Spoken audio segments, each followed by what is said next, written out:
അപ്പം ഞങ്ങളെല്ലാവരും കുറേ നാളുകൊണ്ട് കാത്തിരുന്ന ആ ദിവസമാണ് കേട്ടോ ഇന്ന്. ഇന്നാണ് അനിയത്തിയുടെ കല്യാണം. അങ്ങനെ ഞങ്ങളെല്ലാവരും കൂടെ നേരത്തെ ഇങ്ങ് കാറിലിങ്ങ് പോരുന്നു. അപ്പോൾ എല്ലാവരും ഇറങ്ങുന്നതേ ഉള്ളൂ. ഇനി കുറേ പേര് വരാനുണ്ട്. ഞങ്ങൾ നേരത്തെ ഇങ്ങ് എത്തി.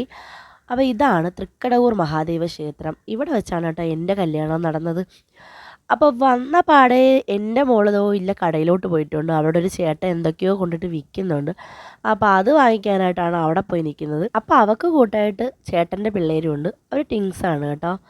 അങ്ങനെ ഇങ്ങോട്ട് വന്നപ്പം ചെറുക്കൻ വരാറായിട്ടുണ്ട്. അപ്പോൾ അവരെ എതിരേൽക്കാൻ വേണ്ടിയിട്ട് എല്ലാവരും റെഡിയായി നിൽക്കുകയാണ്. ആൾക്കാരൊക്കെ വന്ന് തുടങ്ങുന്നതേ ഉള്ളൂ കേട്ടോ. ഞങ്ങൾ രാവിലെ എത്തി. 10:30-10:30 മുഹൂർത്തം. അപ്പോൾ ഞങ്ങൾ 9 മണിയൊക്കെ ആയപ്പോഴേ എത്തിയിട്ടുണ്ട്. അപ്പോൾ ആൾക്കാരൊക്കെ വന്ന് തുടങ്ങുന്നതേ ഉള്ളൂ. അപ്പോൾ എല്ലാവരെയും ചേച്ചി പിടിച്ച് നിർത്തുക, അളിയന്മാരെയൊക്കെ പിടിച്ച് നിർത്തുന്നുണ്ട്. എല്ലാവരും അങ്ങോട്ടും ഇങ്ങോട്ടൊക്കെ പോയിരിക്കുകയായിരുന്നു. അങ്ങനെ എല്ലാവരെയും അന്വേഷിച്ചൊക്കെ നിൽക്കുക. ഇതെൻ്റെ ചേച്ചി കേട്ടോ ഈ നാരങ്ങ പാത്രമൊക്കെ പിടിച്ച് നിൽക്കുന്നത്. അപ്പോൾ അവരെത്തിയിട്ടുണ്ട്. അപ്പോൾ അവരെ എതിരേൽക്കാൻ വേണ്ടിയിട്ട് എല്ലാവരും വന്ന് നിൽക്കുക കേട്ടോ. ഭയങ്കര വെയിലായതുകൊണ്ട് എല്ലാവർക്കും ഭയങ്കര ബുദ്ധിമുട്ടുണ്ട്. അങ്ങനെ രാവിലെയൊക്കെ ആയാലും ഭയങ്കര ചൂടൊക്കെ ആയിരുന്നു കേട്ടോ. അങ്ങനെ എല്ലാവരും എതിരേറ്റ് കഴിഞ്ഞ് എല്ലാവരും അവിടെ ഇവിടെയൊക്കെ നിന്ന് ചേച്ചി എല്ലാവരും അത് എൻ്റെ അപ്പച്ചിയുടെ മോളാണ് കേട്ടോ. അപ്പോൾ ആ ചേച്ചിയുടെ മോളെ കല്യാണമാണ് ഇപ്പം നടക്കുന്നത്. അപ്പോൾ ചേച്ചി എല്ലാവരെയും സ്റ്റേജിലോട്ട് വിളിച്ച് കയറ്റാനുള്ള ഒരുക്കത്തിലായിരുന്നു.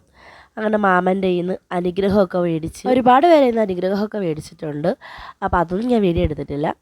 എൻ്റെ കയ്യിൽ നിന്ന് വാങ്ങിച്ചിട്ടുണ്ടായിരുന്നു, അതൊന്നും എടുത്തിട്ടില്ല. അത് കഴിഞ്ഞ് ചെറുക്കൻ കൂട്ടർ വന്നു. ചെറുക്കൻ എല്ലാവരെയും അനുഗ്രഹമൊക്കെ വാങ്ങിച്ച് അവർ തൊഴുത് മണ്ഡപത്തിൽ കയറിയിരിക്കുകയാണ്. അപ്പോഴത്തേക്ക് പെണ്ണൊക്കെ എത്തിയിട്ടുണ്ട്. അപ്പോൾ ഇതിൻ്റെ കൂട്ടത്തിൽ എൻ്റെ മോളും ഉണ്ട് കേട്ടോ താലപ്പൊലി എടുക്കാൻ. ഇങ്ങനെയൊക്കെ എടുക്കുന്നത് ഭയങ്കര ഇഷ്ടമാണ്. അതിപ്പം നമ്മളെ ബന്ധുക്കളെ കല്യാണമൊക്കെ ആകുമ്പോഴല്ലേ ഇങ്ങനെ പറ്റുള്ളൂ.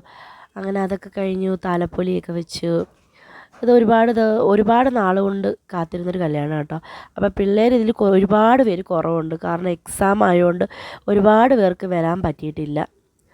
അങ്ങനെ പെണ്ണിനെ കൊണ്ടുവന്നു. അവരും തൊഴുത് അവരും മണ്ഡപത്തിലോട്ട് കയറുകയാണ് കേട്ടോ. ഇത് പെണ്ണിൻ്റെ അച്ഛനും അമ്മയും. അച്ഛൻ്റെ നിന്ന് അനുഗ്രഹമൊക്കെ മേടിക്കുന്നുണ്ട്. അപ്പോൾ മുഹൂർത്തമായിട്ടുണ്ട്. അങ്ങനെ മാമൻ പെണ്ണിന് മാലയൊക്കെ കൊടുത്ത് അപ്പം മാലയിടി